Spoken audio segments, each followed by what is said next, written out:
ay hindi miyembro ng Kingdom of Jesus Christ. In fact, kami po ay dating taga-batikos o kritiko ni Pastor Apollo Sikibuloy.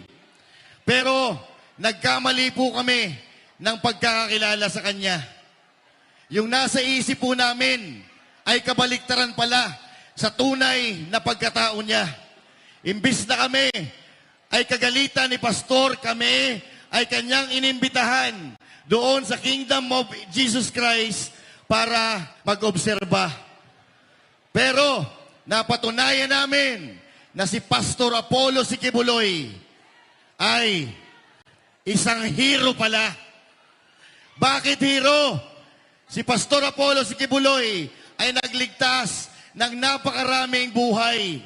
Dating mga adik, dating mga rebelde, dating mga lulong sa droga. Binago ni Pastor Apollo Sikibuloy ang kanilang buhay. Ngayon, mga kababayan, gusto kong ipresenta sa inyo si Pastor Apollo Sikibuloy para dalhin natin sa pedestal na dapat siya ay naroroon, kundi kung nasaan ang Senado. Ngayon po, mga kapatid, kami po ay nananawagan sa inyo.